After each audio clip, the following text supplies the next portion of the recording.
യേശുവിൽ പ്രിയരെ, ആഗമനകാലത്തിൻ്റെ ഒരുക്കത്തിൻ്റെ ശേഷം സന്തോഷപൂർവ്വം നാം ക്രിസ്മസ് നാളിലേക്ക് പ്രവേശിക്കുകയാണ്. ഇത്തരുണത്തിൽ ക്രിസ്മസിൻ്റെ എല്ലാ ആശംസകളും സ്നേഹപൂർവ്വം നിങ്ങൾക്ക് നേരുന്നു. എന്താണ് ക്രിസ്മസ് എന്ന് നാം ചോദിക്കേണ്ടുന്ന ദിനങ്ങളാണിത്. ക്രിസ്മസ് എന്നാൽ ഒരു സെലിബ്രേഷൻ അഥവാ ആഘോഷമാണ്. എന്തിൻ്റെ സെലിബ്രേഷൻ അല്ലെങ്കിൽ ആഘോഷമാണ് ക്രിസ്മസ്? അത് സ്നേഹത്തിൻ്റെ സെലിബ്രേഷൻ അഥവാ സ്നേഹത്തിൻ്റെ ആഘോഷമെന്ന് നമുക്ക് പറയാൻ സാധിക്കും. സെയിൻറ്റ് തോമസ് അക്വിനാസ് സ്നേഹത്തെക്കുറിച്ച് മനോഹരമായ ഒരു നിർവചനം നൽകിയിട്ടുണ്ട്. അത് സഭയുടെ ഔദ്യോഗികമായ മതബോധന ഗ്രന്ഥത്തിൽ ഇപ്രകാരമാണ് രേഖപ്പെടുത്തിയിരിക്കുന്നത്: to love is the will of good of others. സ്നേഹമെന്ന് വെച്ചാൽ മറ്റുള്ളവരുടെ നന്മ കാക്ഷിക്കലാണ്. To love is to the will the good of others. പ്രിയപ്പെട്ടവരെ, ദൈവം മനുഷ്യരുടെ നന്മ കാക്ഷിച്ചുകൊണ്ട് ഈ ലോകത്തിലേക്ക് അവതീർണനായി മനുഷ്യമഹത്വം പ്രകീർത്തിക്കുന്ന തിരുനാളാണ് ക്രിസ്മസ് എന്ന് പറയുന്നത്.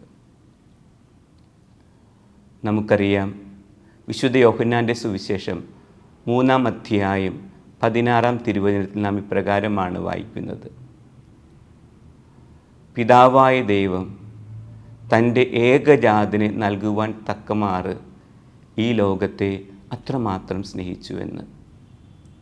വീണ്ടും ഫിലിപ്പിയർക്ക് എഴുതിയ ലേഖനം അതിൻ്റെ 2-ാം അധ്യായം 6-ാം തിരുവചനത്തിൽ നാം വായിക്കുന്നത് ഇങ്ങനെയാണല്ലോ: ദൈവമായ കർത്താവ് തൻ്റെ ദൈവികമായ ഔന്നിത്യം മുറുകെ പിടിക്കേണ്ട കാര്യമായി പരിഗണിക്കാതെ തന്നെ ശൂന്യനാക്കി ദാസൻ്റെ രൂപം സ്വീകരിച്ച് മനുഷ്യനായി അവതാരമെടുത്തു എന്ന്.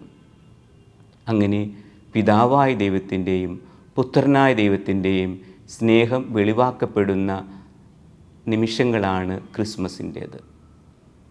ഈശോയ്ക്ക് വേണമെങ്കിൽ ഒരു രാജകൊട്ടാരത്തിൽ ജനിക്കാമായിരുന്നു. എങ്കിലും അവിടുന്ന് ജനിക്കുവാൻ തിരഞ്ഞെടുത്തത് ഒരു പുൽത്തൊഴുത്താണല്ലോ. എന്തുകൊണ്ടാണ് അപ്രകാരം ഒരു തിരഞ്ഞെടുപ്പ് അവിടെ നടത്തിയത്? പാവപ്പെട്ടവരോടും പരിത്യക്തരോടും അവിടുന്ന് ഉൾച്ചേരുന്നു എന്നുള്ളതിൻ്റെ വലിയ പ്രകടനമായിട്ടാണ് അവിടുന്ന് പുൽത്തൊഴുത്തും അതോടൊപ്പം തന്നെ പിറന്നു വീഴുവാനായിട്ട് ഏറ്റവും ലളിതമായ ഒരു സാഹചര്യവും തിരഞ്ഞെടുത്തത്. വീണ്ടും ഈശോയുടെ ജനനത്തിൻ്റെ ആദ്യ സന്ദേശം സ്വീകരിച്ചതാരാണ്? അത് ആട്ടിടയന്മാരല്ലേ. വേണമെങ്കിൽ മാലാഖ വഴി ആ അറിയിപ്പ് ജെറൂസലേമിലെ പുരോഹിതന്മാർക്ക് നൽകാമായിരുന്നു. എങ്കിലും അത് വേണ്ട എന്ന് വെച്ചുകൊണ്ട് പാവപ്പെട്ടവരായ ആട്ടിടയന്മാരെ ആദ്യ സന്ദേശം, ക്രിസ്മസ് സന്ദേശം അറിയിക്കുകയാണ്. ദൈവത്തിന് മുന്നിൽ പാവങ്ങൾക്കും വിലയുണ്ട് എന്നും അതോടൊപ്പം തന്നെ ദൈവം ദൈവികമായ അനുഗ്രഹത്തിൻ്റെ സ്നേഹം പാവപ്പെട്ടവർക്ക് നൽകുന്നു എന്നുള്ളതിൻ്റെയും വലിയ അടയാളമായിട്ടാണ് കർത്താവ് ഇപ്രകാരം തൻ്റെ ദൂതന്മാരെ ആദ്യമേ തന്നെ ആട്ടിടയന്മാരുടെ അടുക്കിലേക്ക് അയക്കുന്നത്. അങ്ങനെ ക്രിസ്മസ് നാം ഓരോരുത്തരും വിലയുള്ളവരാണ് എന്നും അതോടൊപ്പം തന്നെ ദൈവം നമ്മെ ആഴമായി സ്നേഹിക്കുന്നു എന്നും ഈ സ്നേഹത്തിൻ്റെ പ്രവൃത്തികളിലൂടെ നമുക്ക് വ്യക്തമാക്കി തരുന്നു. ഇന്ന് പലപ്പോഴും ക്രിസ്മസ് ആഘോഷമായിത്തീരുന്നത് വിപണി കേന്ദ്രീകൃതമായിട്ടാണ്. ക്രിസ്മസ് കച്ചവടത്തിൻ്റെ ഒരാഘോഷമായി മാറുന്നു.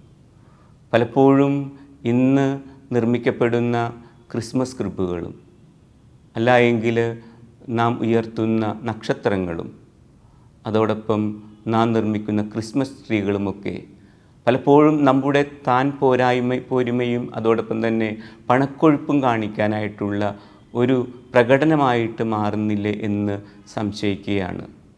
എന്തിനേറെ നാം കൈമാറുന്ന ഗിഫ്റ്റുകൾ പലപ്പോഴും നമ്മുടെ ആ ഒരു വലിയ ഔന്നിത്യം പ്രകടമാക്കുമാറുള്ള പ്രകടന തൽപരത അതിൽ പ്രകടമാകുകയാണ്.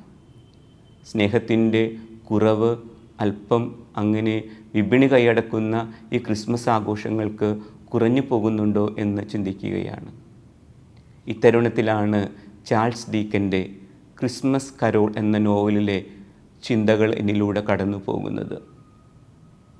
നമുക്കറിയാം, ചാൾസ് ഡീക്കൻസിൻ്റെ ക്രിസ്മസ് കരോളിലെ പ്രധാന കഥാപാത്രം എബിനേസർ സ്ക്രൂജാണ്. എബിനേസർ സ്ക്രൂജ് ഒരു പണക്കൊതിയനും സ്വാർത്ഥനുമായിട്ടുള്ളൊരു മനുഷ്യനാണ്. അദ്ദേഹത്തെ സംബന്ധിച്ചിടത്തോളം ക്രിസ്മസ് എന്നാൽ സമയം വേസ്റ്റാക്കുന്ന ഒരു സാഹചര്യമാണ്, അല്ല എങ്കിൽ അത് പണം ദൂർത്തടിക്കുന്ന ഒരു സംരംഭമാണ്. അതുകൊണ്ട് തന്നെ ക്രിസ്മസിനെ ഒരിക്കലും ഇഷ്ടപ്പെടാത്ത എബിനേസർ സ്ക്രൂജ്, ഈ സ്ക്രൂജിൻ്റെ അടുക്കൽ ഒരു ക്രിസ്മസിൻ്റെ അടുത്ത നാളുകളിൽ സഹോദരപുത്രനായ ഫ്രെഡ് ചെന്ന് ക്രിസ്മസ് ആശംസകൾ നൽകുമ്പോൾ അദ്ദേഹത്തെ പരിഹസിച്ചുകൊണ്ട് ഈ എബിനേസർ പറഞ്ഞയക്കുന്നുണ്ട്. ഈ സ്ക്രൂജ് വീണ്ടും തൻ്റെ ജോലിക്കാരൻ ബോബി ഒരു അവധി ചോദിക്കുമ്പോൾ അവധി നിരസിച്ചുകൊണ്ട് ആ ജോലിക്കാരനെ പിറ്റേ ദിവസം തന്നെ ജോലിക്ക് വരണമെന്ന് പറയുകയാണ്. ഇങ്ങനെ തൻ്റെ പ്രിയപ്പെട്ടവർക്ക് പോലും ക്രിസ്മസ് നിരസിക്കുന്ന സ്ക്രൂജ്, അദ്ദേഹം ആ രാത്രിയിൽ ഇങ്ങനെ ഇരിക്കുന്ന സാഹചര്യത്തിലാണ് അദ്ദേഹത്തെ മുന്നിൽ തൻ്റെ ബിസിനസ് പങ്കാളിയായിരുന്ന പഴയകാല സുഹൃത്ത് ജേക്കബ് മാർലി, മരിച്ചുപോയിരുന്നു അദ്ദേഹം, ഒരു ഭൂതമായിട്ട് കടന്നു വരുന്നത്. ഈ ഭൂതത്തിൻ്റെ രൂപം ഇപ്രകാരമായിരുന്നു: ചങ്ങലകളാൽ ബന്ധിക്കപ്പെട്ട ഒരു ഭൂതം.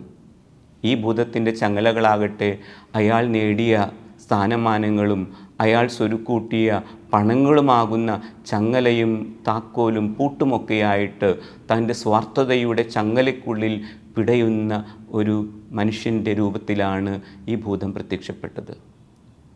മാർലി വളരെ സ്നേഹപുരസ്സരം സ്ക്രൂജിനോട് പറയുകയാണ്, സ്ക്രൂജ്, എൻ്റെ സ്വാർത്ഥത കൊണ്ടാണ് ഞാൻ ഇപ്രകാരമുള്ള ചങ്ങലകളാൽ ബന്ധിക്കപ്പെട്ടിരിക്കുന്നത്.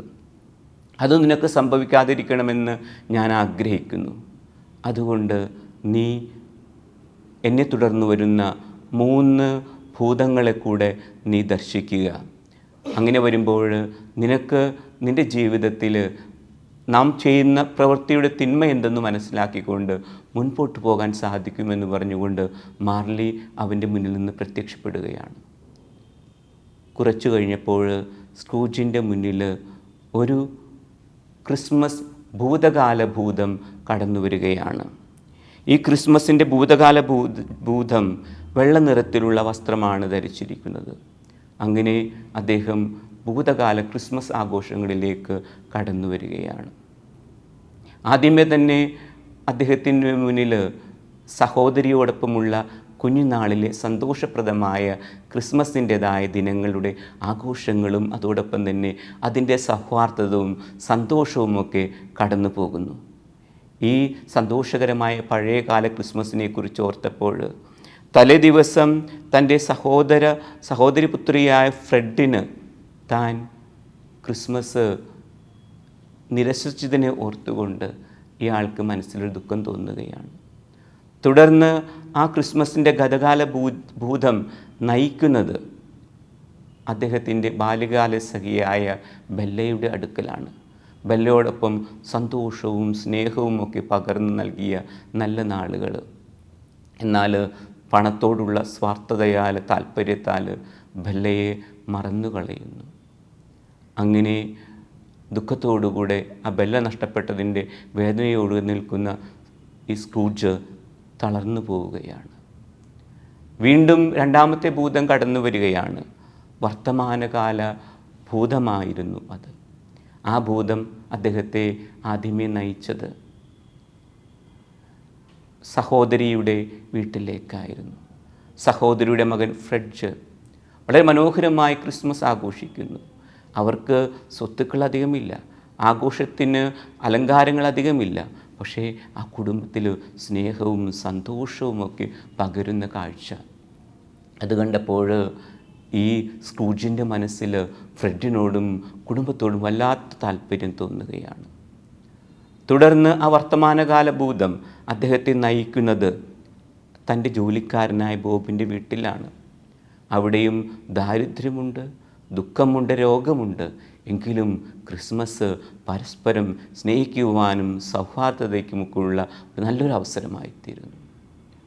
ഈ കാഴ്ച കണ്ട് അദ്ദേഹം ദുഃഖിക്കുകയാണ്. തൻ്റെ ജോലിക്കാരനായ ബോബിന് തലേദിവസം ഒരു 2 ദിവസത്തെ അവധി ചോദിച്ചിട്ട് കൊടുക്കാതിരുന്നതിലുള്ള വിഷമത്തോടു കൂടെ വീണ്ടും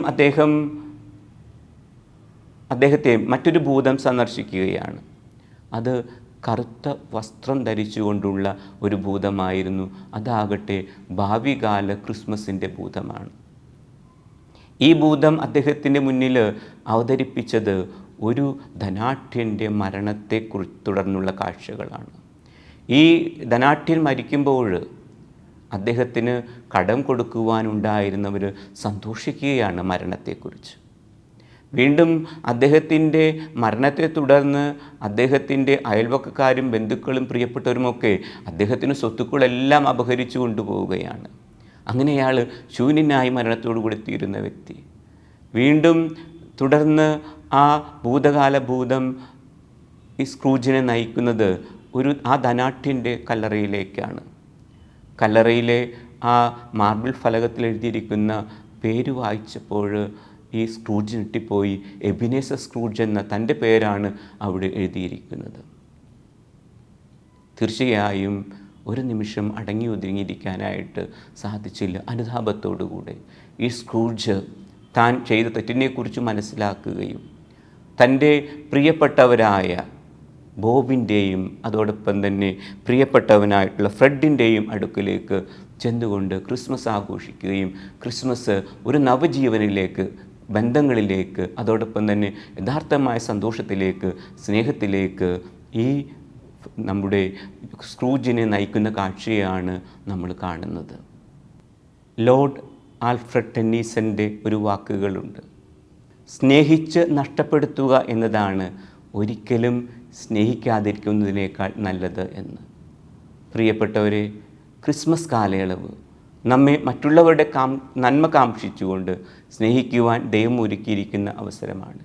ഏതെങ്കിലും കാരണവശാൽ നാം നമ്മുടെ കുടുംബത്തിൽ നിന്ന് അകന്നു ജീവിക്കുന്നുണ്ടെങ്കിൽ, സഹോദരങ്ങളിൽ നിന്ന്, അയൽപക്കക്കാരിൽ നിന്ന്, മാതാപിതാക്കളിൽ നിന്ന് അകന്നു ജീവിക്കാൻ ഇടവന്നിട്ടുണ്ടെങ്കിൽ തീർച്ചയായും ഈ ക്രിസ്മസിൻ്റെ സ്നേഹം നമ്മെ ക്ഷണിക്കുന്നത്, ക്രിസ്മസിന് യഥാർത്ഥമായിട്ടുള്ള ഈ സെലിബ്രേഷൻ നമ്മെ ക്ഷണിക്കുന്നത് നമ്മുടെ പ്രിയപ്പെട്ടവരുടെ അടുക്കലേക്ക് ചെല്ലുവാനും അവരുമായുള്ള സൗഹൃദവും സ്നേഹവുമൊക്കെ പങ്കുവെച്ചുകൊണ്ട് കൂടുതൽ അർത്ഥപൂർണമായി ക്രിസ്മസ് ആഘോഷിക്കുവാനുമാണ്. അങ്ങനെ ഈ വർഷത്തെ ക്രിസ്മസ് ആഘോഷം നമുക്ക് ഒരു സ്നേഹത്തിൻ്റെ ആഘോഷമായി തീരട്ടെ എന്ന് ആശംസിക്കുന്നു, പ്രാർത്ഥിക്കുന്നു. ഏവർക്കും ക്രിസ്മസിൻ്റെ എല്ലാവിധ മംഗളങ്ങളും നേരുന്നതോടൊപ്പം സർവശക്തനായ ദൈവം നിങ്ങളെയും നിങ്ങളുടെ കുടുംബത്തെയും ഈ ക്രിസ്മസ് ആഘോഷവേളയിൽ സ്നേഹം കൊണ്ട് ആശീർവദിക്കുകയും അനുഗ്രഹിക്കുകയും ചെയ്യട്ടെ എന്ന് പ്രാർത്ഥിക്കുന്നു.